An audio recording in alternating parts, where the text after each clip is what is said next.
How's everybody doing? My name is Anthony Brian Logan, and today I bring you a recap of Trump's speech at CPAC 2021. This was a great speech from the beginning to the end. I loved it. It was about an hour and a half, but you were on the edge of your seat throughout the entire time. There was never a dull moment. Now, when I was watching the speech, before I get to the details of it, I felt like this was a State of the Union address that Joe Biden should and maybe could deliver, but is not delivering it. And I think we all know why he's not delivering it. Not because it's the first year of his presidency. I'll talk about that in a moment.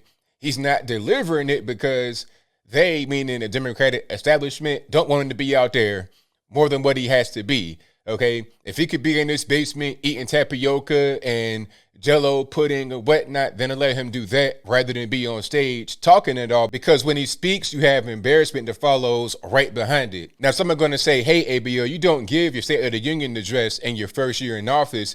You do that after your first year. But Trump gave a speech in his first year of office. Okay, it was considered just a speech before a joint session of Congress. But it's the same thing as a State of the Union address. It's just not called that because it's the first year. So let's not play that game with words and all that kind of, let's not play semantics here. He could have given a speech if he wanted to, but in reality, he probably can't because he is not, able to physically.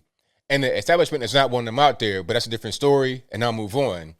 The speech from Trump was great. I loved it. Like I said, never a dull moment. He started off straight from the very beginning or close to the beginning saying, hey, I might run again in 2024. Maybe it's going to be me. Now, he stopped short of saying that he is going to run again, but he did say that he might do it.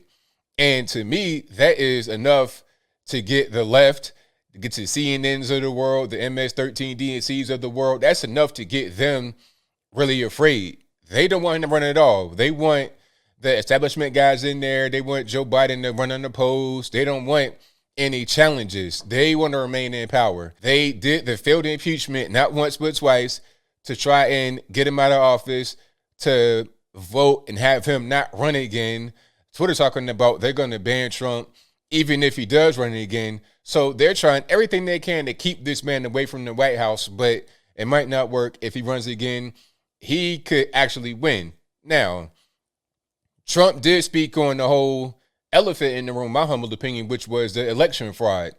Because I know some of you guys are saying, hey, what's the point in him running again? They're going to steal it. Like, it doesn't make a difference. He did speak on that. He was saying we need some reforms.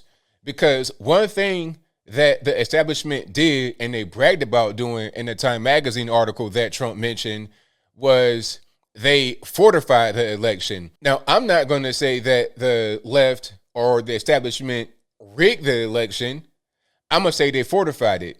That's what they said in the Time Magazine piece, where they're pretty much bragging about fortifying the election, changing laws at the 0 hour, literally the last minute, a day or two before the actual election, having an election go for months. And like Trump said, let's have one day, none of this universal mail-in balloting.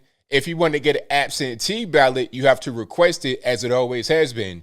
You see what they did on the left and those that so-called fortified the election? They wanted to equate universal mail-in balloting with absentee balloting. To say, hey, Trump votes by mail, you should be able to vote by mail too. But when Trump votes by mail, he has to request a ballot. Before they changed the laws, you wouldn't just get a ballot sent to an address that you may live at, and they hope that you live there and you fill it out and you send it back. So he did address that. I thought that was a good thing for him to do.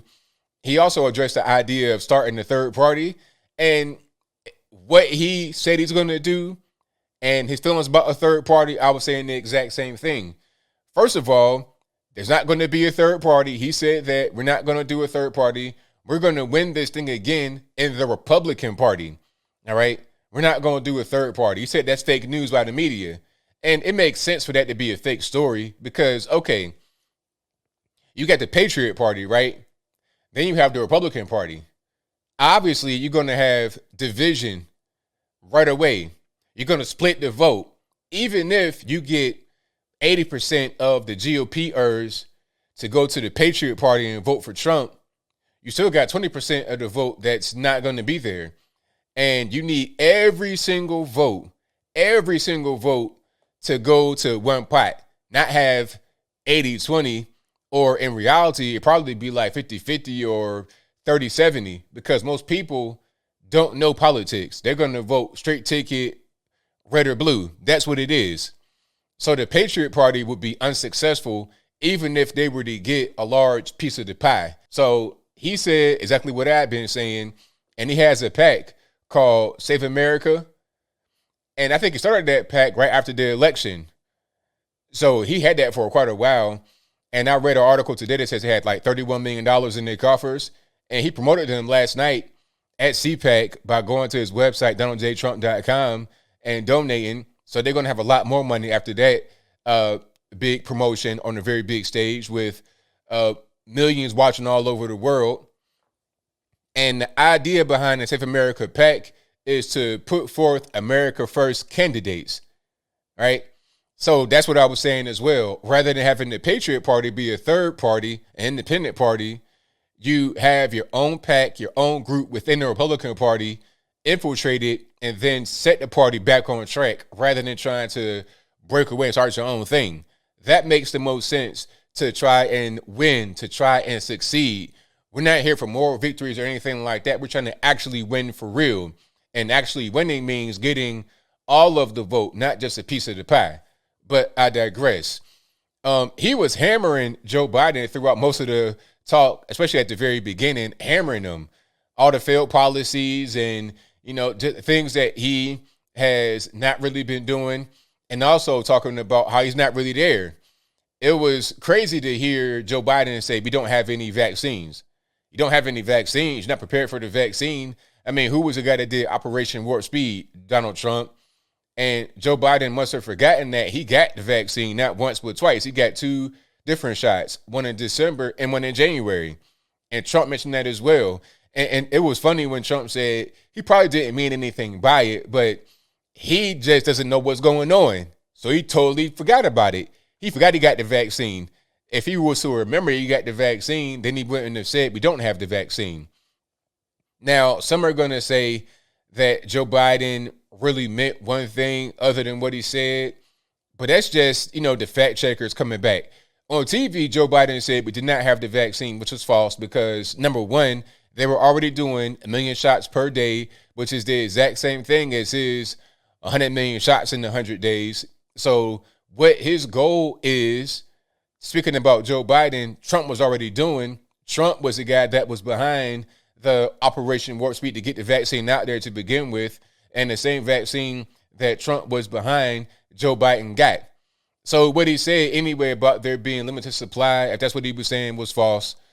But it's funny how the fact checkers work in one direction. They only fact check things that are done for the left. Speaking about the media and their intervention, I think the only mainstream media news outlet that covered the speech was Fox News. Everyone else totally ignored it. All right, you're talking about the Golden Globes. Anybody watching the Golden Globes? Anybody watching no half live, half Zoom conference over Donald Trump speaking? All right, I was streaming RSBN's feed, and they had 400,000 concurrent. 400,000 concurrent. Compare that to the 900,000 total views that the inauguration got. Trump had 400,000 concurrent on one channel. So, of course, that's going to go well above the 900,000, all right? If you got 400,000 at one time watching, meaning you have many more than that over a period of time because people come in and they come out and they're going to watch the replay. Like me, I had 10,000 or almost 11,000 concurrent, but I'm at like 100,000 right now. See how it goes? But anyway, really good speech, really energetic, hour and a half. Also, one more thing here. You spoke about the whole thing of sports, going back to what Joe Biden was doing and, going back to the Paris Climate Accord and the gas going up and all this and that. Women's sports. You're going to have women, biological women, competing against biological men. How is it fair? It's totally unfair. I kind of miss Trump, being out there just speaking common sense. Things that just make sense. When he was talking about the women versus the men, he was like, how is it fair to have a woman face off against a person that was born as a man. Basic common sense things that now seem to be controversial. It's taboo to say something like that now because you're going to get canceled. You're going to get called a transphobe, a homophobe, all these kind of other obit opes and is. I appreciate people like Trump that aren't afraid of being called whatever they're called. All right. Just stand on your truth because the truth defends itself regardless of what's going on. But I think I'll leave that right there for now. And what say you? Did you enjoy the speech? I'll probably miss some things in my recap. Whatever you want to add to what I said, let me know in the comments below. If you enjoyed it, let me know that as well. Did you not enjoy it? Was it a bad speech? Was it the return of Orange Man bad and he's a racist and hateful, all this and that? Whatever your thoughts on that are, let me know in the comments. You guys pretty much know where I stand. I thought it was a great speech, very well done. Hour and a half, straight energy. It was a great way to finish the event. You're going to see a lot more of these speeches because, like I said, Trump has a PAC, Save America PAC, and you're going to see him out there campaigning for people all over the country. That's going to be great. And I think we can get maybe the House and the Senate back in 2022 and the presidency back in 2024. I got to add one last thing here. This political battle that we're facing right now, that we're fighting right now, it's going to be hard to fight it. It's not going to be easy. It's not going to be just a thing where you can vote one time and that's it. This is going to be an ongoing, never-ending thing. You're dealing with the war information, disinformation, the political stuff on the ground, families, friends, foes, everybody. It's going to be a lot we got to go through. And it's going to take time. It's never going to end. So don't get discouraged from one setback. Keep looking forward and don't rely upon one man. Don't rely upon Trump himself. You got to be change you want to see.